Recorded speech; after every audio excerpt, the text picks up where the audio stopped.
Audit approach.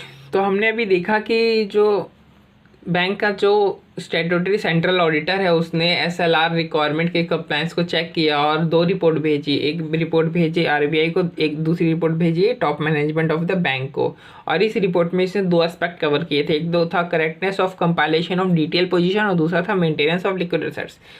तो अब ये किस तरीके से चेक करेगा कि डीटीएल का जो डिटेल पोजीशन का जो कंपाइलेशन है वो करेक्ट है कि नहीं है। तो उसके लिए ऑडिट प्रोसीजर यहाँ पे दिया हुआ है। यानी जो दो एस्पेक्ट्स कवर करने थे उसमें जो पहला एस्पेक्ट था करेक्टनेस ऑफ कि verifying correctness of compilation of detail position, तो उसके लिए क्या ऑडिट प्रोसीजर उसको लगाना है वो यहाँ पे दिया हुआ है। BA मतलब ब्रांच ऑडिटर है और इधर B मतलब ब्रांच है। तो ये B1 B2 B3 क्या ऑडिटेड ब्रांच है और ये नॉन ऑडिटेड ब्रांच है B4। तो सबसे पहले क्या होता है, नॉर्मली बता दूं नॉर्मली क्या होता है। नॉर्मली होता है जो ब्रांच ऑडिटर जितने भी होते हैं वो वीकली जो ट्रायल बैलेंस है, वीकली ट्रायल बैलेंस किसको भेज देते हैं, हेड ऑफिस को भेज देते हैं। और हेड ऑफिस उन सभी ट्रायल बैलेंसेस को, जो वीकली ट्रायल बैलेंसेस हैं जो कि रिसीव हुए ब्रांच ऑडिटर से, उन सभी को कंसोलिडेट करता है और उस कंसोलिडेशन के आधार पर डीटीएल की पोजीशन को डिटरमाइन करता है। और ये काम होता है हर रिपोर्टिंग फ्राइडे को। और फिर डिटेल की पोजीशन कंपाइल करके वो जो कंसोलिडेशन है वो किसको भेज देता है, सेंट्रल ऑडिटर को भेज देता है। अब अगर सेंट्रल ऑडिटर चाहे तो वो ब्रांच ऑडिटर को रिक्वेस्ट करके जो वीकली ट्रायल बैलेंस ये लोग भेज रहे हैं उसकी करेक्टनेस को वेरीफाई भी करवा सकता है और कुछ सेलेक्टेड डेट्स पे जो कैश बैलेंस है उसको एग्जामिन भी करवा सकता है। ऐसा नहीं है कि वीकली ट्रायल बैलेंस ये इसको सारे के पूरे वीक चेक करना पड़ेगा, नहीं। ये जो कुछ सेंट्रल ऑडिटर जो कुछ सेलेक्टेड डेट्स देगा उन डेट्स की वीकली ट्रायल बैलेंस को की करेक्टनेस को वेरीफाई करना है और उन्हीं डेट्स की कैश बैलेंस को एग्जामिन भी करना होगा इसको, ठीक है। अब इसके पास डिटेल की कंपाइलेशन आ गई, यहाँ पे कंसोलिडेशन आ गई। अब ये क्या करेगा, ये ब्रांच ऑडिटर ने भेज दिया। अब ये बैंक और अब ये ब्रांच से क्या ले लेगा, अब ये ब्रांच से उनकी रिटर्न्स मांग लेगा। चाहे ऑडिटेड ब्रांच हो चाहे नॉन ऑडिटेड ब्रांच हो, उनकी रिटर्न्स मांग लेगा। लेकिन अगर रिटर्न आ रही है नॉन ऑडिटेड ब्रांच से तो ये क्या करेगा, एक बार नॉन ऑडिटेड ब्रांच को रिव्यू कर लेगा for obvious errors, omissions, manipulations. क्योंकि ऑडिटेड नहीं है ना इसकी रिटर्न, तो ये खुद से एक बार थोड़ा सा रिव्यू कर लेगा कि हाँ सब कुछ ठीक है कि नहीं है। उसके बाद दो चीज़ें आ गई हैं। एक तो आ गई हैं कंसोलिडेटेड ट्रायल बैलेंस आ गया इसके पास और डिटेल पोजीशन जो डिटरमाइन करी है उसके बेसिस पे वो आ गई है, और दूसरा ब्रांच से इसको रिटर्न्स आ गई हैं। तो अब क्या करेगा, सबसे पहले तो ये कंसोलिडेशन है उसको उठा लेगा और चेक करेगा कि whether consolidation includes relevant information with respect to all branches. और ये हर कंसोलिडेशन पे ये चीज़ अप्लाई नहीं करेगा, सिर्फ टेस्ट बेसिस पे कुछ कंसोलिडेशन पे ये चीज़ें अप्लाई करेगा कि कुछ कंसोलिडेशन जो इतनी भी आई है उसमें से कुछ कंसोलिडेशन उठा ली और चेक करेगा कि क्या इस कंसोलिडेशन में सभी ब्रांच के रिस्पेक्टिव जो रेलेवेंट इन्फॉर्मेशन है वो है कि नहीं है। ऐसा तो नहीं है कि जो कंसोलिडेशन करी गई है उसमें कुछ फिगर्स है मिसिंग है, कंप्लीट नहीं है। तो इस तरीके से देखेगा कि relevant information with respect to all branches है कि नहीं है। फिर ये क्या करेगा, क्रॉस वेरिफिकेशन करेगा। इसको जो ब्रांच से जो रिटर्न मिली है और ब्रांच ऑडिटर और या फिर हेड ऑफिस से जो भी कंसोलिडेशन मिला है उसको, इन दोनों को एग्जामिन करेगा, क्रॉस वेरिफिकेशन करेगा। यानी examine consolidation with respect to related returns received. यानी कंसोलिडेशन को एग्जामिन करेगा किसके रिस्पेक्ट से, ये जो रिटर्न्स रिसीव हुए उसके रिस्पेक्ट से।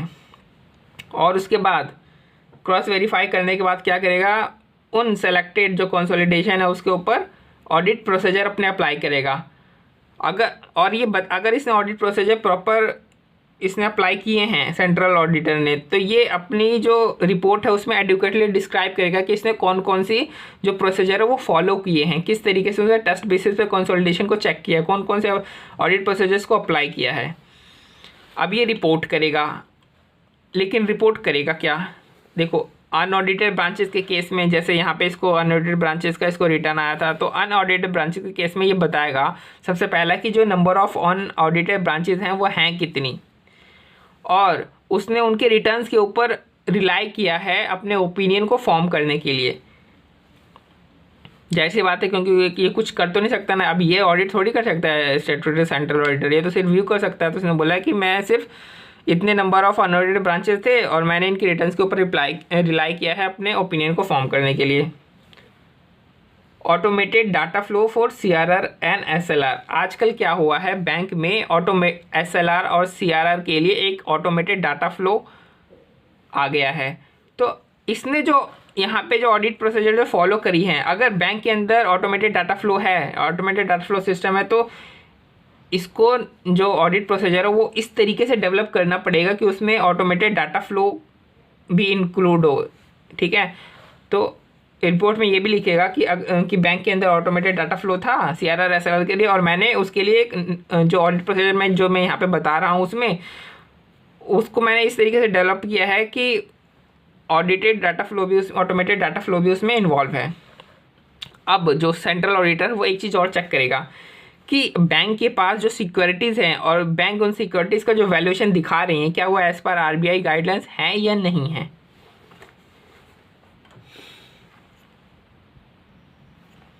Exclusion.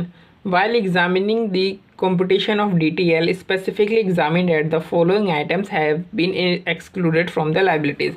अब जब स्टैट्यूटरी सेंट्रल ऑडिटर जब कंप्यूटेशन देखेगा DTL की, तो उसको ये चीज़ तो DTL की कंप्यूटेशन में ये सारी जो लाइबिलिटीज़ हैं वो इंक्लूडेड नहीं होनी चाहिए, वो एक्सक्लूड करनी चाहिए, यानी कंपटीशन में ये चीज़ें कंसिडर नहीं करनी है, लाइबिलिटी से एक्सक्लूड कर देनी है। तो कौन कौन सी चीज़ें हैं पहले मैं एक बार बता देता हूँ। देखो, कुछ चीज़ें ऐसी होती है ना कि जो कि बैड डेट हो जाती हैं, फिर बाद में उसकी रिकवरी हो जाती है। तो जब बैड डेट हुई होगी तो अमाउंट तो नेट हो गया होगा, ख़त्म बैलेंस हो गया होगा, और जब रिकवरी होगी तो अमाउंट दोबारा से क्या होगा, डेबिट हो जाएगा, डेबिट में आ जाएगा। तो इसका मतलब ये नहीं है कि उसने आपके पास जमा कराया, डिपॉजिट करवाया है तो वो आपकी लाइबिलिटी हो गई, वो एक्चुअली आप ही का अमाउंट है। तो इसलिए हम इसको यहाँ पे लाइबिलिटी में कंसिडर नहीं करेंगे क्योंकि हमारा ही अमाउंट है ये। फिर दूसरा ये है कि इंपोर्ट जो इंपोर्टर होता है वो क्या करता है, इंपोर्ट करते समय जब उसको इंपोर्ट बिल मिलता है और वो उसे क्या होता है, इंपोर्ट अब मिला है तो उसको फॉरेन करेंसी में पेमेंट करनी पड़ेगी, तो वो बैंक के पास क्या होता है कि कुछ पैसा बैंक के पास जमा करा देता है, बोलता है कि अभी जो एक्सपोर्टर है वो मेरे से कुछ पैसा एडवांस में मांग रहा है, उसके बाद ही वो पूरा सामान भेजेगा, उसके बाद मैं उसको फाइनल पेमेंट करूँगा।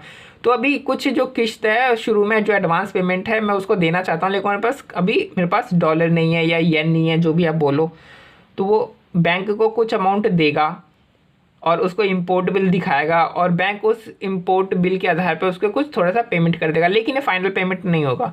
तो क्या लिखा है, amount received in Indian currency against import bill, और ये इंडियन करेंसी में देगा कौन, इंपोर्टर जो इंडिया का है वही देगा ना। ये कहेगा कि ये लोग कुछ पैसे इसको आप डॉलर में कन्वर्ट करें कि आगे मेरे को दे दो, नहीं तो फिर आप ही खुद आगे पेमेंट कर दो। तो amount received in Indian currency against import bills and held in sundry deposits pending receipts of final rates के, अभी फाइनल रेट कुछ ही तय नहीं हुआ है, जब वो मेरे को भेज देगा तब मैं उसको फाइनल पेमेंट करूँगा। फिर है तीसरा यहाँ पे कि जो हर बैंक होती है ना उसका एक लिंक ब्रांच होता है। लिंक ब्रांच में कौन से काम होते हैं, dividend warrants, interest warrant, refund of application money, इस तरीके की एजेंसी बिजनेस होती है। तो इसमें जो भी पैसा पड़ा हुआ है जो कि आगे कस्टमर को रिटर्न करवाना है, यानी लिंक ब्रांच के अंदर जो भी पैसा पड़ा हुआ है और लिंक ब्रांच ने अभी तक उस पैसे को यूटिलाइज नहीं किया है, मतलब कि लिंक ब्रांच ने अभी तक उस पैसे को वापस जो कस्टमर है उनको नहीं दिया है, तो लिंक ब्रांच में जो भी अमाउंट पड़ा हुआ ना उसको आप डिटेल में नहीं काउंट करना है आपने।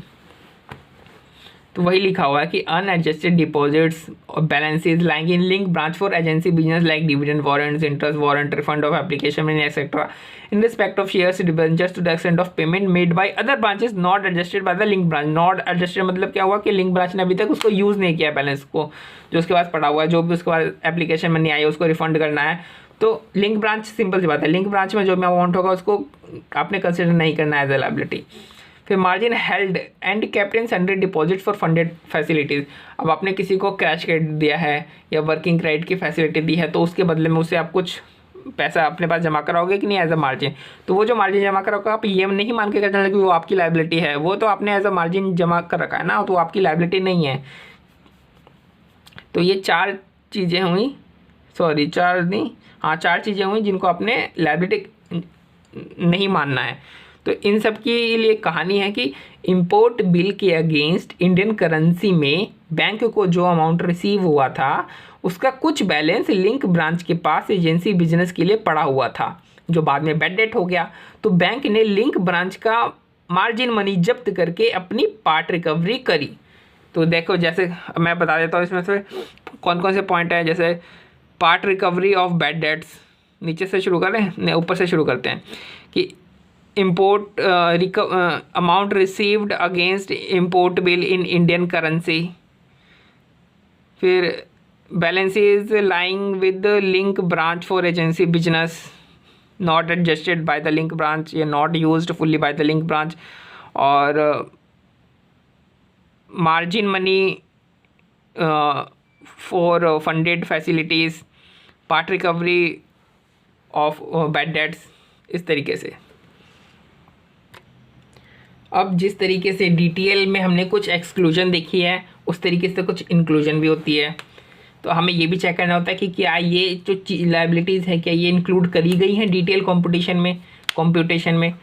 तो देखो, इसमें से पहली चीज़ होती है कि रिकॉन्सिल, जो नॉस्ट्रो अकाउंट को जब हम रिकॉन्साइल करते हैं नॉस्ट्रो मिरर अकाउंट से, तब हम उसमें देखना होता है हमें कि कोई ऐसा कोई इनवर्ड रेमिटेंस तो नहीं है जो कि हमने अकाउंट ही नहीं किया हुआ हो, जो अनअकाउंटेड रह गए हों और जो बैंक की लाइबिलिटीज़ से संबंधित हो। तो इस तरीके की चीज़ों को हमें देखना पड़ता है। इनवर्ड रेमिटेंसेस जो अकाउंट नहीं हुए हैं उनको केयरफुली एनालाइज करना होता है जब हम रिकन्सिलेशन करते हैं नॉस्ट्रो अकाउंट का नॉस्ट्रो मिरर अकाउंट से। और इन सभी जो अनअकाउंटेड जो रेमिटेंसी इनवर्ड रेमिटेंसेस होते हैं या फिर डेबिट एंट्रीज होती हैं, इनको कंसिडर करना पड़ता है। और ब्रांच एडजस्टमेंट अकाउंट में जो भी नेट क्रेडिट बैलेंस होता है, किसमें? ब्रांच एडजस्टमेंट अकाउंट में जो भी नेट क्रेडिट बैलेंस होता है, चाहे वो फॉरेन ब्रांच का ही क्यों ना हो, उसे एज अ हम लायबिलिटी कंसिडर करेंगे।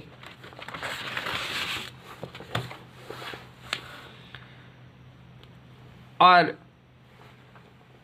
जो भी इंडिया के जो बैंक हैं, इन्होंने जो विदेशों से जो बोरोइंग्स ले रखी है उसको लायबिलिटीज़ टू अदर कंसिडर किया जाएगा। क्या कंसिडर किया जाएगा? लायबिलिटीज़ टू अदर, और उसको एज अ ग्रॉस लेवल पे लायबिलिटी करके दिखाया जाएगा। ठीक है, यानी जो नॉस्ट्रो मिरर अकाउंट में जो भी एडवर्स बैलेंस होगा, यार एडवर्स बैलेंस अगर हम बोरोइंग ले रहे हैं, और देखो फॉरेन से कुछ भी होता हो तो नॉस्ट्रो अकाउंट में होता है, फॉरेन से लेन देन होना, यानी नॉस्ट्रो अकाउंट में अगर हमारा एडवर्स बैलेंस है, मतलब कि नेगेटिव बैलेंस है, मतलब हमने किसी से बोरोइंग लिया, तो जो एडवर्स बैलेंस है नॉस्ट्रो मिरर अकाउंट में जो भी एडवर्स बैलेंस है उसे लायबिलिटीज़ टू अदर करके दिखाएंगे। क्योंकि जो एब्रोड से जो हम बोरोइंग लेते हैं उसे हम as a liability to other दिखाते हैं। तो इसका मतलब ये हो कि नॉस्ट्रो मिरर अकाउंट में जो भी नेगेटिव बैलेंस है उसको हम लायबिलिटीज टू अदर दिखाएंगे, उसको कंसीडर कर लेंगे डिटेल की कंपटीशन में। अब देखो, जो इंटरेस्ट होता है ना, जो भी कस्टमर जो भी अपना बैलेंस जो भी बैंक में डिपॉजिट कराता है उसके ऊपर इंटरेस्ट जो होता है, क्या होता है कि डेली तो अक्रू होता है, लेकिन बुक में सिर्फ एक पीरियडिक इंटरवल में ही रिकॉर्ड किया जाता है। जैसे इंटरेस्ट जो भी बैलेंस डिपॉजिट है बैंक अकाउंट में उसके ऊपर इंटरेस्ट तो चढ़ता जा रहा है, इंटरवल बनते जा रहा है, लेकिन बैंक अपने पासबुक में हर महीना या हर क्वार्टरली जो है पीरियडिक इंटरवल पे रिकॉर्ड करता है। तो भले ही बैंक ने रिकॉर्ड ना किया हो बट इंटरेस्ट तो अक्रू हो रहा है, तो इस इंटरेस्ट को अपने डिटेल की कॉम्पिटिशन में दिखाना है। और अगर कोई ऐसा इंटरेस्ट है डिपॉजिट के ऊपर, ठीक है, यानी जैसे पूरा एक फाइनेंशियल ईयर होता है, तो जो फाइनेंशियल ईयर जो हाफ जो ईयर है उसका जो एंड आ गया, यानी 6 महीना का जब एंड आता है, तो उस केस में अगर 6 महीने का एंड आ रहा है और किसी डिपॉजिट के ऊपर कोई इंटरेस्ट बन रहा है तो उसको अगले 6 महीने की शुरुआत में ही रिवर्स किया जाता है। तो इस तरीके की जो इंटरेस्ट होती है जिसको रिवर्स किया गया है उसको हमें कंसिडर करना है डिटेल की कॉम्पिटिशन में।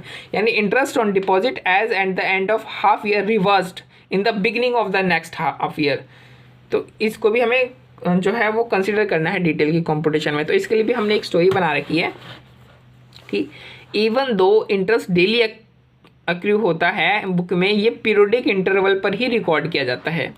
इस बार हाफ ईयर एंड तक डिपॉजिट पर जो भी इंटरेस्ट मिला उसको नेक्स्ट हाफ ईयर में रिवर्स कर दिया गया था, जिसके कारण ब्रांच के अकाउंट यानी एडजस्टमेंट अकाउंट में नेट क्रेडिट बैलेंस 0 हो गया था और इंडियन बैंक को अब्रॉड से बोरोइंग लेना पड़ गया। ये सारे पैसे किस में आए? नॉस्ट्रो में आए। तो मैं इसमें से पॉइंट्स आपको बता देता हूँ कौन कौन से पॉइंट निकलते हैं। ये तो ये वाला है कि जो इंटरेस्ट जो है डेली अक्रू होता है बट बुक में पीरियडिक इंटरवल पे जो होता है रिकॉर्ड होता है। तो ऐसा इंटरेस्ट जो कि अक्रू हुआ है बट बुक में रिकॉर्ड नहीं हुआ, उस इंटरेस्ट इंटरेस्ट को भी आपने डिटेल कंप्यूटेशन में लेना है। और हाफ ईयर एंड तक डिपॉजिट में जो भी आपका इंटरेस्ट एक्रू हुआ है और अगर उसे रिवर्स कर दिया जाता है नेक्स्ट हाफ ईयर में तो उस इंटरेस्ट को भी आपने कंसिडर करना है। फिर ब्रांच के एडजस्टमेंट अकाउंट, तो इसमें लिखा हो कि एडजस्टमेंट अकाउंट में जो भी नेट क्रेडिट बैलेंस होता है चाहे वो फॉरेन ब्रांच से रिलेटेड क्यों ना हो उसे आपने इंक्लूड करना है। तो ब्रांच के अकाउंट यानी एडजस्टमेंट अकाउंट में नेट क्रेडिट बैलेंस 0 हो गया था। और इंडियन बैंक को अब्रॉड से बोरोइंग लेना पड़ गया, यानी जब इंडियन बैंक जब अब्रॉड से जब बोरोइंग लेती है तो उसे लायबिलिटीज टू अदर करके दिखाया जाता है। और